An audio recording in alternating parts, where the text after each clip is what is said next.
Previously on Chaos Head. I'm in love with you. I've always watched you. I'm not satisfied with just looking anymore. Yua's face was bright red. For some reason, after her sudden confession, she abruptly took her top off.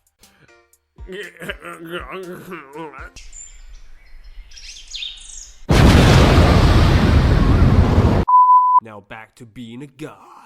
Hello everyone and welcome back to Chaos Head. Last time we left off, we got really intimate with Yua. Was it Yua? Yua, that's it. We got really intimate, and even though we just met her, we thought she was, we still don't know if she's evil yet. Just a little slight thing. You might be a trap. You don't know yet. But we just met her. We thought she was following us. Well, she still could have been. We don't know yet. But we ended up hitting a bike, trying to run away because we saw her across the street. We ended up getting her. She ended up taking me back to my container house, and that's where we found out we got a lot in common. Where she likes Sierra-tan, and just like me, and she likes anime. She's an otaku like me as well, which is kind of convenient. And I'm wondering to see how this plays out. We also checked out the both delusions, how they both play out. So it's like Red. When I chose Red, it was like she basically like, oh, I love you, and then all of a sudden like, yeah, pull out a knife and just like stabs me in the thing. That's the delusion end. And then like the green one was like a fan service kind of one, where she says I love you, and she takes off her clothes, not all of them. And then she's got a swimsuit on underneath, and that's it. So I'm unable. I'm literally recording this the day I did that last episode. So if you've posted any comments on that last episode, I'm unable to see them. The only reason I did this because I'm unable to record today. When this episode comes up, I'm unable to record that day, so I've had to do one beforehand. So that's why. I'll check the comments on the episode after this one. So I'll respond and see if you've posted anything. I can respond to it then. Yeah. Now we're going to jump back in and see what happens. We left off at this. We went back to the next day where she was going to take us. Well, we was going to take her to the comic book store, or not comic book store, the like anime shop, and get her a figurine, the new figurine of Sierra-tan. So let's see how this plays out. Whoops! It's already time. The part we just covered will appear on the test. Make sure you've taken good notes. We'll stop here for today. Rise.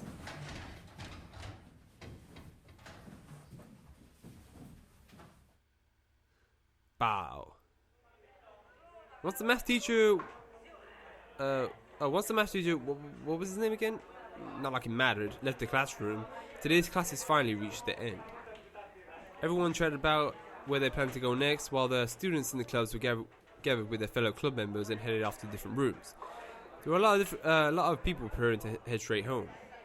As soon as the closing bell rang, I too usually got my stuff together for going home. But today I fretted in my seat, making an effort not to meet my classmates' gazes. After this came my promise with Yua. Ordinarily, I'd be ultra excited to be waiting to head out somewhere with a girl. But right now, I was nothing but mechanically. I can never say that word. I can never pronounce it. I couldn't calm down. My stomach ached. This was the first time I promised to meet with a girl, so I had no clue how to handle it myself. In the first place, was you really coming? I started to think that maybe yesterday had just been one big prank, and as I waited here, she was watching me from the shadows and giggling. In a certain sense, that may be better than if she really came. In fact, there was no need to wait for her so faithfully. Wouldn't it be fine if I forgot all about her and left? Alrighty, time to go home. Whatever the case, we're in different grades, and if I set her up today, we'll probably never meet again for the rest of our lives. Okay, I mean, it's a bit harsh, really.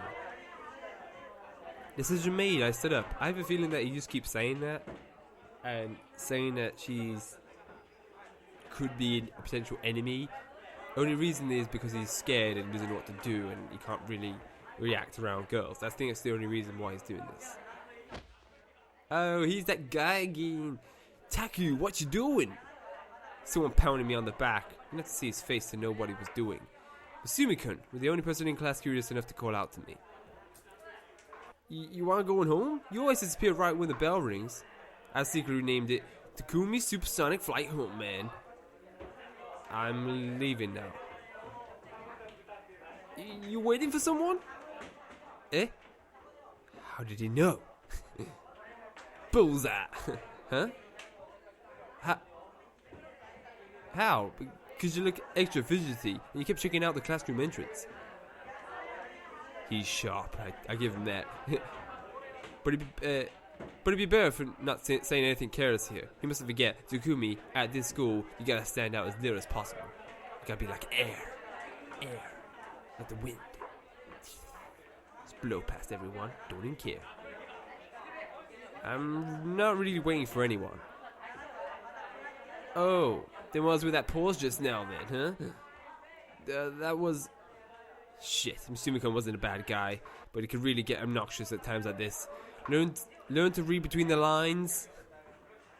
Uh-oh. It's Shinji-kun. I twitched, uh-oh. It's not good in front of the guy. He's probably gonna spread rumors. Fucking watch. Looking gingerly in the direction of Yua's voice had come from, I saw her standing timidly at the entrance to our classroom.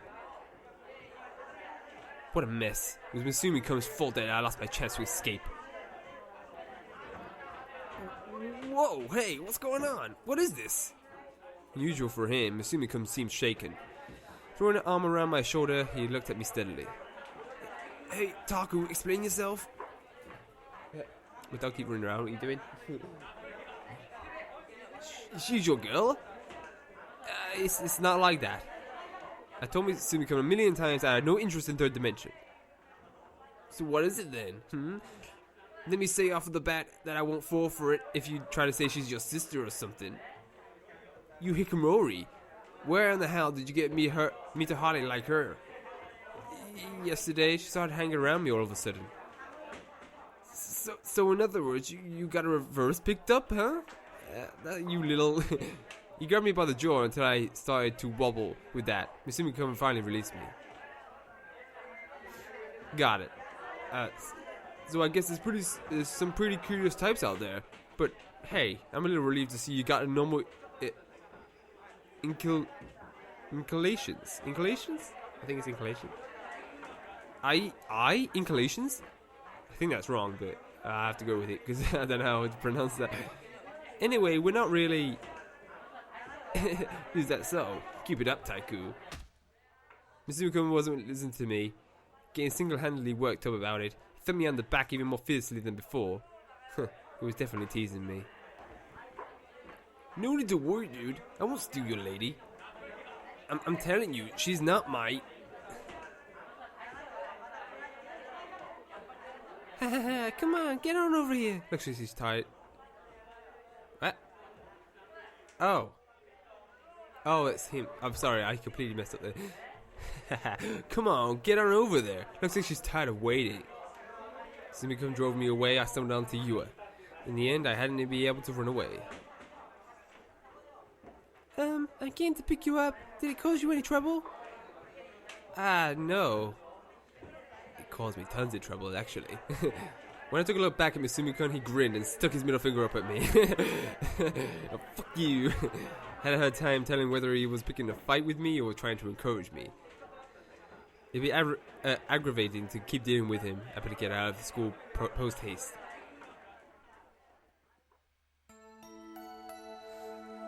Oh, it was more romance stuff now.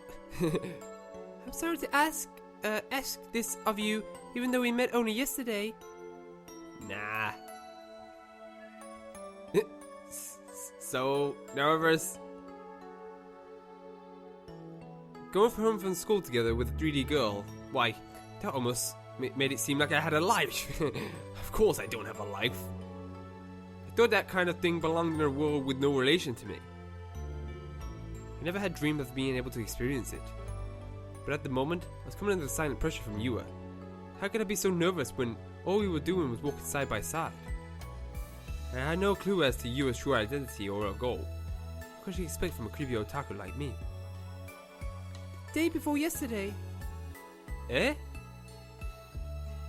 Yes? Forget it. She just started talking so suddenly, surprised I caused my voice to come out weirdly. It seemed that Yua was nervous as well. Her expression was strained. It made her seem rather innocent for an older girl. She made me unexpectedly moe. Oh. That said, though, it was all that I could do just to glance at her out of the corners of my eyes. Looking at her straight on shouldn't have a big deal, but sheer embarrassment made it impossible for me.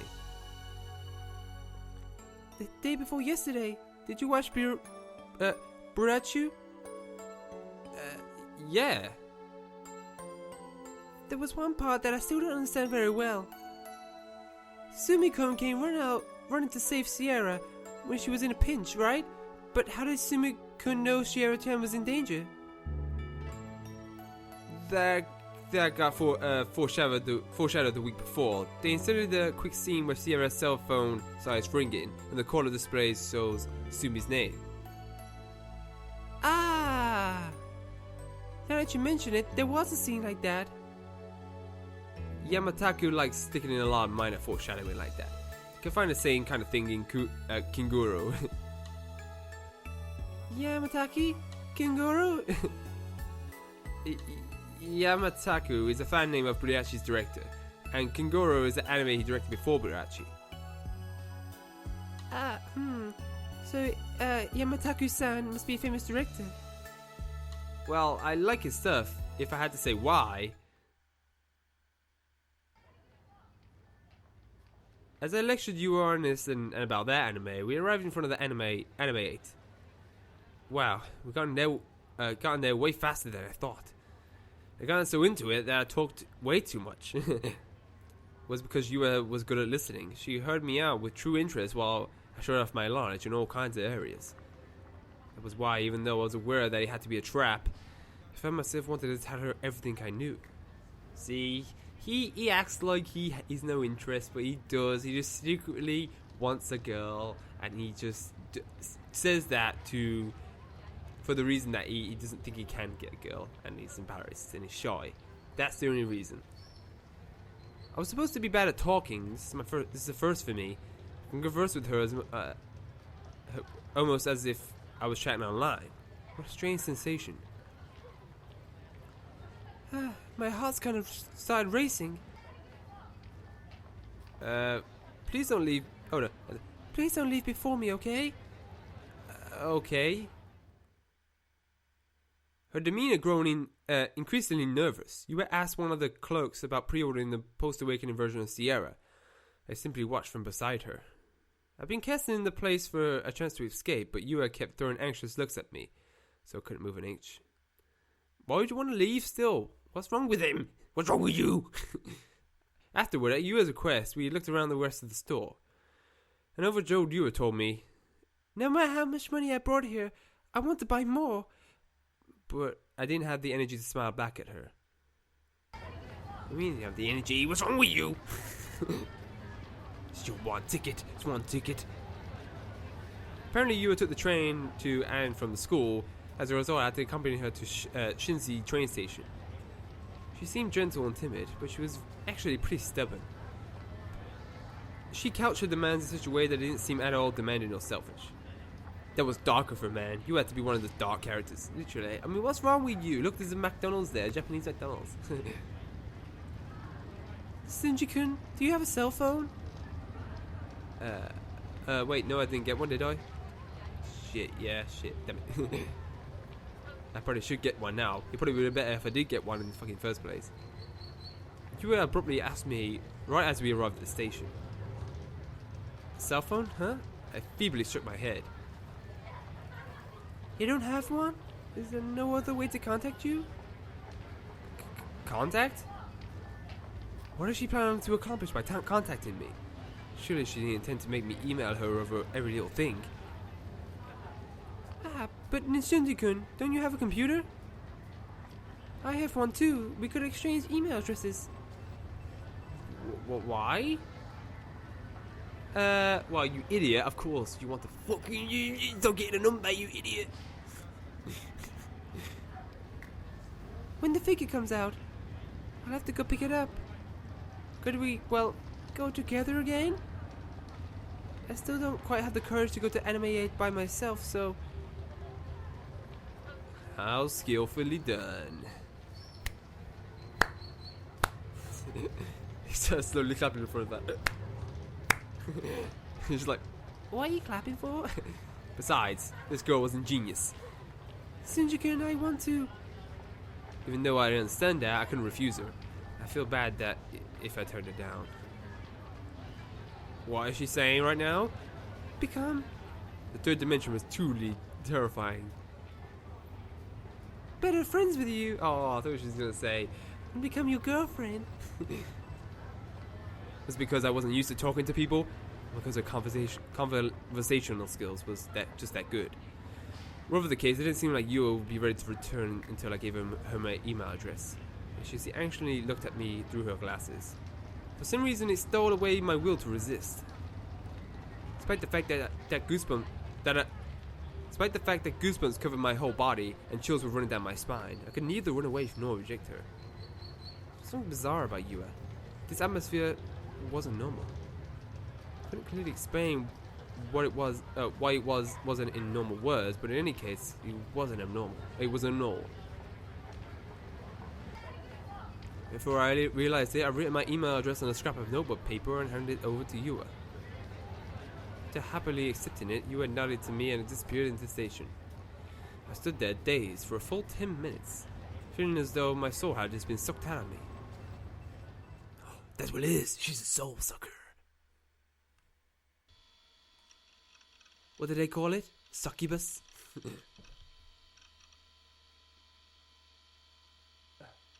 Oh, sorry about that. What's going on? I have to type.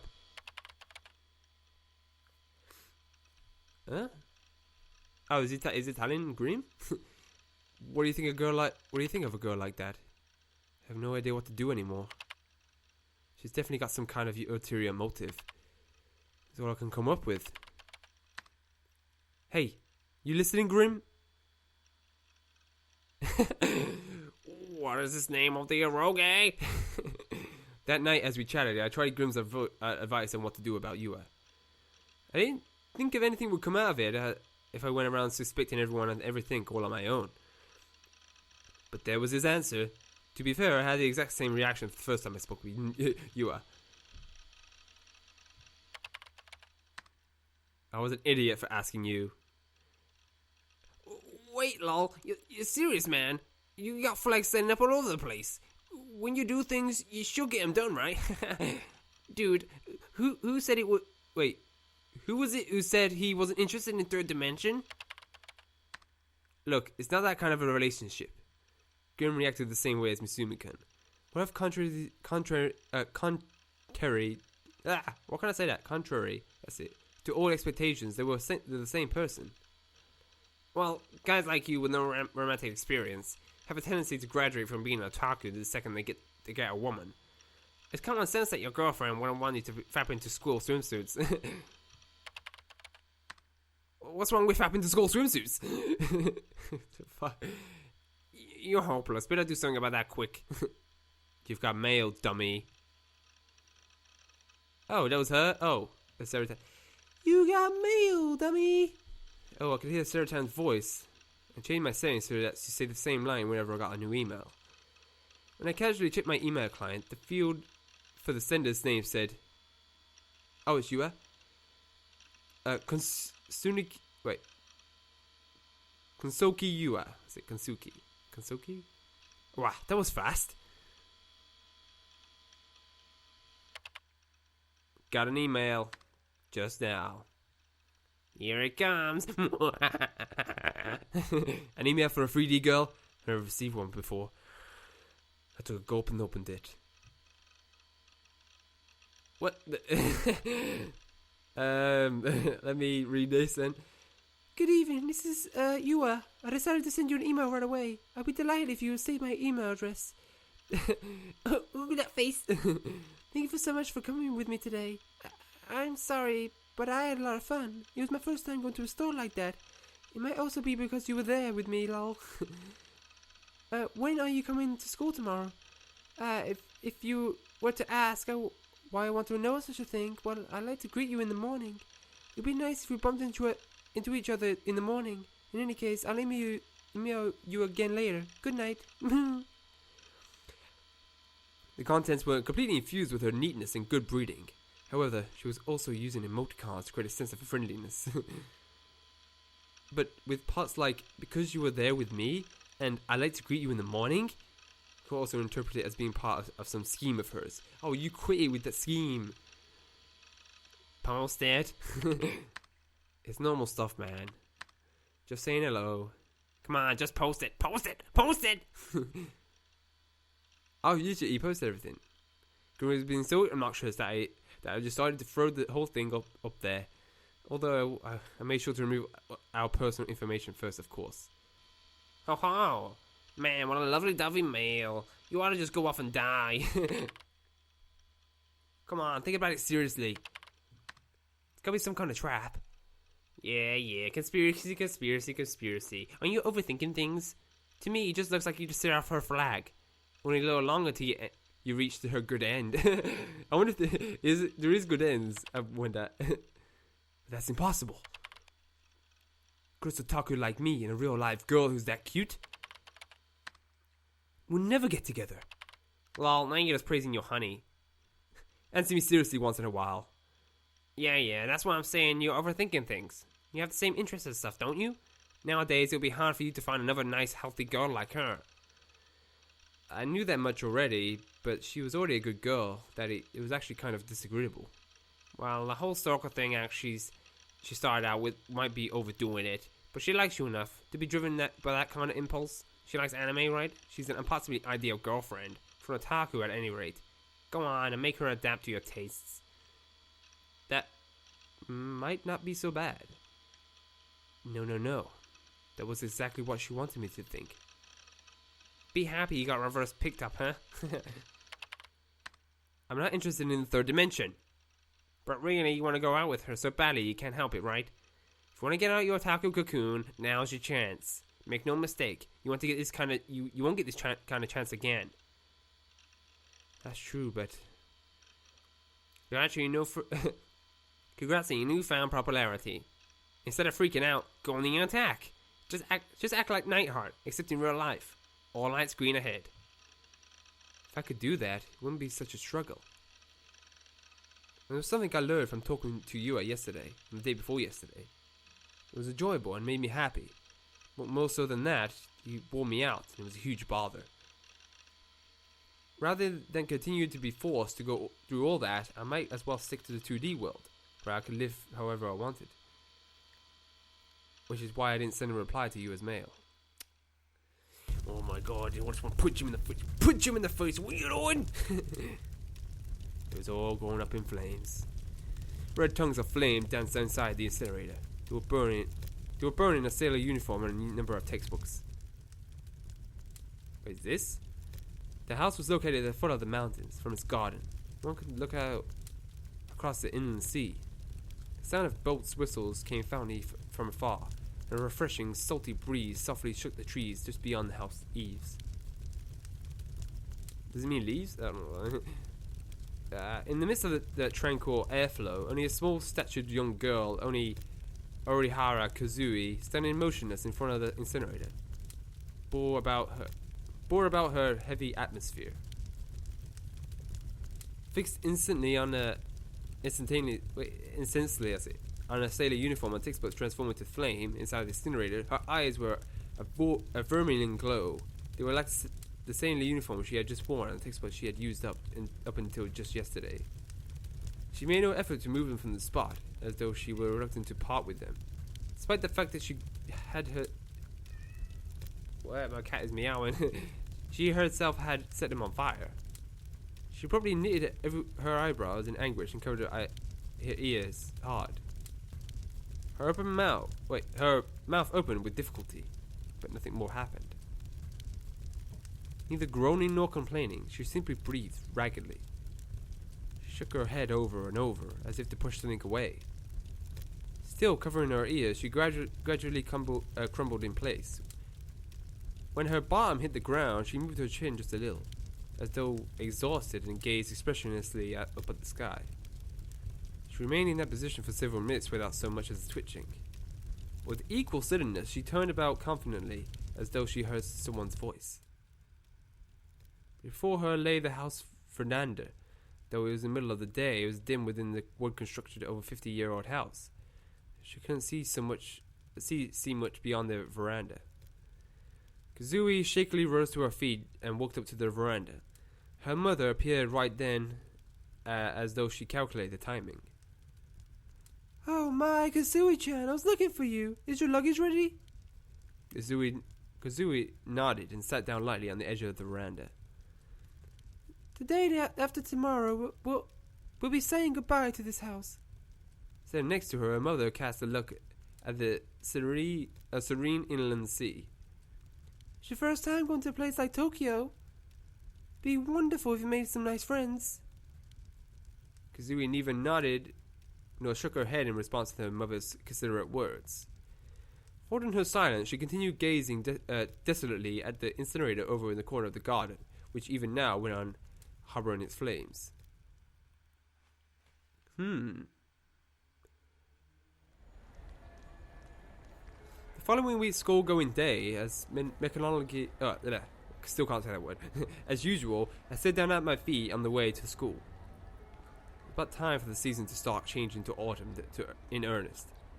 The trees in Shertu Park were gradually becoming more colourful, and short sleeves were starting to get a little chilly. Since I typically stayed indoors all the time, the changing of the seasons only perplexed me. I still felt like it was supposed to be summer.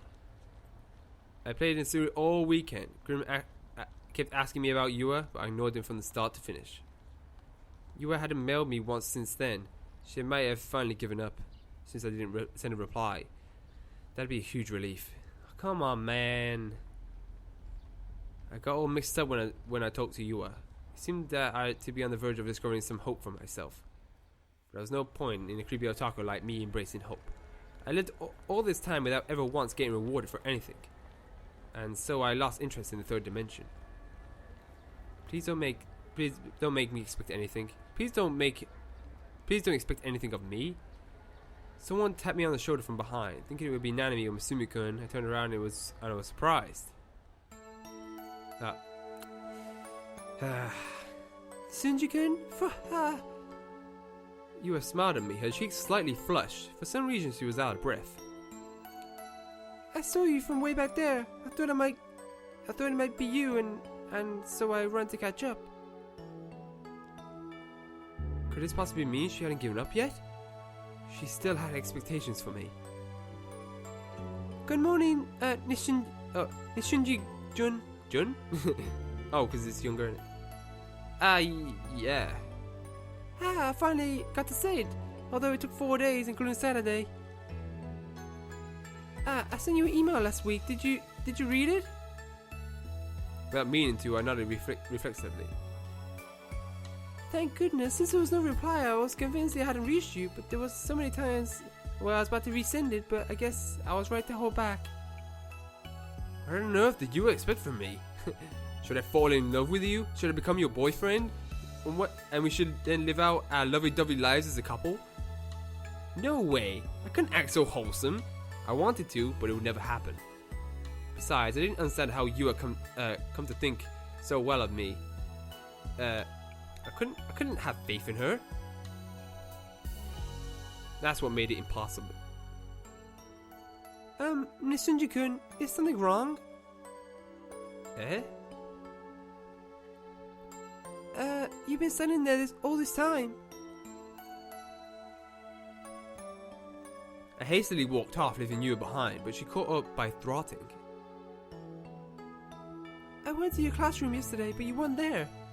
Were you? I thought maybe you weren't at school, but because you caught a cold or something, and I got worried. But I'm glad you seem fine. I don't... Yes? I don't often come to school. Everyone thinks I'm a Hikimaru. Hikikomori, is it? Surely I disillusioned her. Surely knowing what I was really like, she had lost all friendly thoughts toward me. Of course she hasn't. I didn't mind because I didn't expect anything from the start. Go on. Think of me being creepy and gross, and from now on, please stay away from me. I see, but I'm glad I got to see you today. I was floored. Without thinking, I scrutinized you with a smile intently. Our eyes met. I was forced to hastily turn my face away. Why is it that I don't weird you out? Rather, since you don't come to school, even if it's only once in a while, I don't think you're hikikomori. I'm sorry. Acting like I know. Oh, is that her? I'm sorry, acting like I know what I'm talking about. But it's just me. It's really tough. That's what makes you memorable. I think that was me. It's so hard to tell who's talking because there's no names. Eh? Couldn't have so much as imagined that she would reply with such words. What could possibly be memorable about a useless human being like me? Yua smiled tenderly. I honestly thought it was a smile that could heal people. Because even though it's hard for you, you try your best to come to school. Normally, if it were that painful, you wouldn't be able to come at all. But I'm an otaku and I'm disgusting. I like listening to what you have to say. What on earth was it? This affirmation of my whole being. Why did it feel so comforting? I had the feeling that Yua would be able to embrace everything about me. I had the feeling that Yua would tell me that it was right for me to be here. If I were Yua, I might be able to go back to being a regular person. The warning bell. Oh no, it's the warning bell. Without my noticing it, our surroundings had become empty of students. Everyone was already inside the school building. Well then, Nishuni-kun, I have to go. Are you free after school today? If you're okay with it, let's leave school together. She murmured shyly, blushing a bit. I'll wait for you in the courtyard after school. If you feel like it, please come. But you don't have to push yourself. I'll be fine. Excuse me? You gave me a courteous bow. Oh no, it was her leaving. Excuse me. Okay. You gave me a courteous bow and ran off toward the building where the seniors' classrooms were located. Watching her go, I pinched my cheek again. It really wasn't a dream or delusion. I haven't had a delusion in a while. I stayed in the daze during all my classes that day. Or rather, I didn't pay the least attention to what was going on in my classes. Probably my chin up with one hand, I gazed on and on at the autumn sky beyond the window. Neither my classmates nor my teachers took any heed of me. But you looked at me. You was different from the rest of those assholes. As I went on thinking about along those lines and having all sorts of daydreams, classes suddenly came to an end. Yo, Taku, going on another date today? You're going on with 4 eyes from before, right? Hey, don't hesitate because you're a slacker. Sitting aside going out with her or not going out with her, if she likes you, it's only proper to do her. I won't. Hey, don't shout all of a sudden. I won't do stuff like that with you. Huh? What are you saying? Why give it from the very beginning? It's about time you graduate from being a Hiraraki, man. I'm not a Hikimori. He shouldn't have said that kind of thing in the first place. And instead, Misumi-kun who lived through his nether regions though. Misumi-kun looked puzzled, but I ignored him and hurried out the classroom. The shortest route to the courtyard involved crossing the corridor to the building where the seniors' classes were held, and going downstairs from there, probably. Since I didn't come to school much, I wasn't very knowledgeable about which parts of school buildings were connected to where. I wasn't sure of where all the specialized classrooms were either. So I felt a tad insecure as I went down the corridor. A lone girl stood in the dead center of a passageway. Looking out of the sky, she had a terrible, severe look on her face. Despite what she was doing, she didn't have anything like fading, waning atmosphere to her. Though she was clearly getting in the way of whoever might try to pass, she didn't budge an inch. She must have heard my footsteps. I'm in a hurry. Please move out of the way. Something about her gave off the smell of one of those delinquent types. I'd better be careful to stay as far away from her as possible and to avoid meeting her eyes. With that in mind, I swiftly tried to skirt around behind girl B. Hey! Shit, she was calling me. Was she going to try and squeeze some money out of me? Or say she didn't like the way I looked, drag me off to the delinquent hangout and have me lynched there? Give me a goddamn break, I haven't done anything wrong. When I cautiously surveyed girl B, she glared at me. Who are you? Eh? Even if she asks me who... Wait, what? Ask who I am? I'm Nijutsu Takumi. Not that she had any way of knowing my name, of course, even that we never met before. She was planning on doing something horrible to me, no doubt about it. Excuse me? Bowed my head so to avoid looking at girl B, I sprinted off at top speed. When I dashed down the stairs from the seniors building and I leapt outside, a tripped behind my back. It seemed like the scary looking girl from before hadn't come chasing after me. Thank God. I hated the third dimension for having traps at every turn. I looked around the courtyard as I collected my wild breathing. Sandwiched between the pool and the school building, it was so long and narrow that it might have been more fitting to call it a pathway. There were flower beds at regular intervals, and right now the purple flowers particularly stood out. What were those flowers called? I didn't really know. I spotted Yua standing in front of one of the flower beds, gazing idly at the flowers. She was really there. She waited for me. She waited for me and none other. Yua wouldn't betray me. It might be alright for me to believe in her. Yua might be able to save me. Yes, he's finally got some belief. Ah. Raising her face, Yua noticed I was there. As I watched, her eyes grew wider and wider. Embarrassed, I shifted my gaze away and stood in place. I didn't know whether it was okay for me to walk up to her. Why was she surprised? Maybe I shouldn't have come. As I wavered, Yua came running to me. That startled me. Eh? You really came. I'd given up, thinking you wouldn't show. But I'm glad I waited. Maybe you actually tended to think along much the same lines as I did, viewing everything pessimistically, and so on. But one thing about us was radically different. I viewed things negatively, but did nothing about it. You have viewed things negatively, but took action on her own accord. I honestly respected her for her ability to be so proactive. I wanted to be more like her. Will you walk back with me? I answered her hesitant question with a nod. Side by side, Yua and I headed for the main gates. Somehow it was kind of embarrassing. I also started to have the feeling that the other students leaving school were watching us enviously. The more conscious I became of it, the jerkier I got.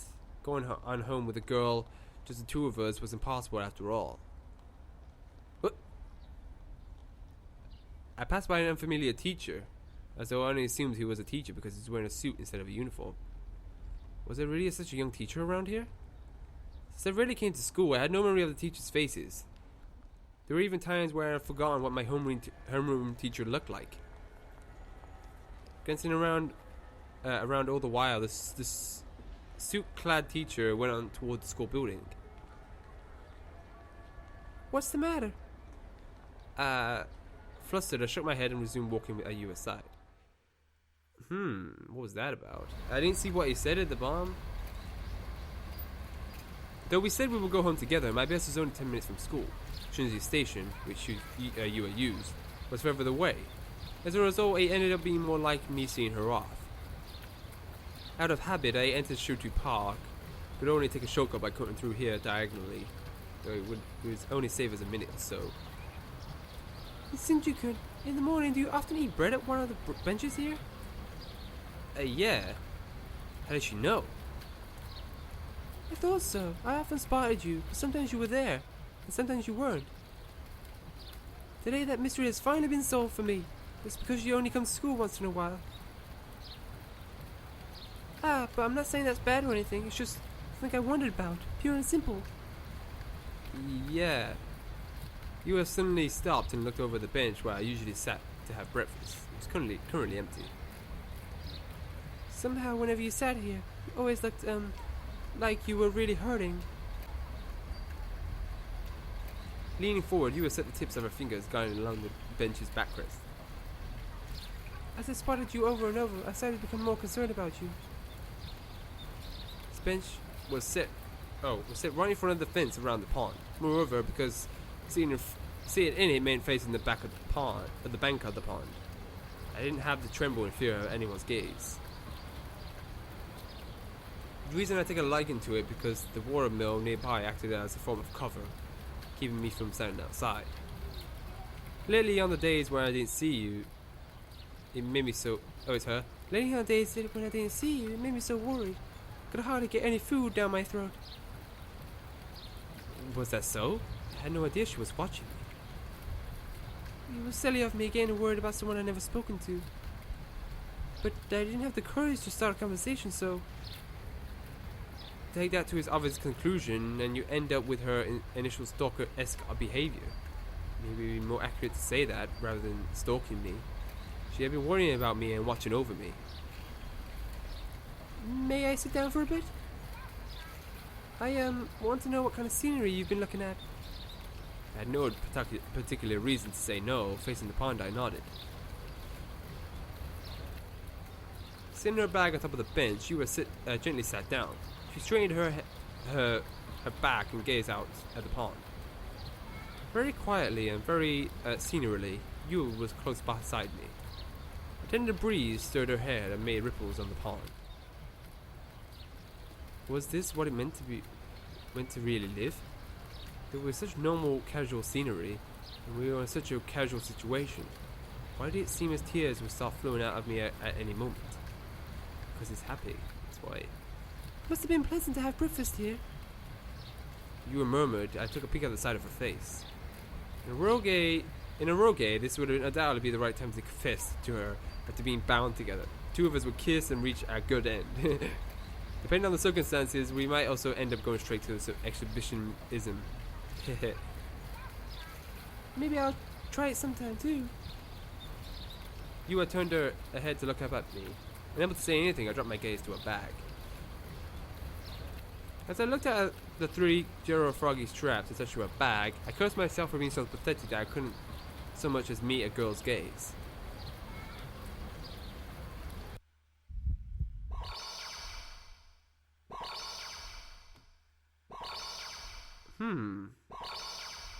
Wait. There's a choice. Why? As he knows something? Oh, yes. She's the freaking girl in the store. I'm gonna save it. Saving time. Yes, I want to say here, please. I'm gonna check both again. As I did before.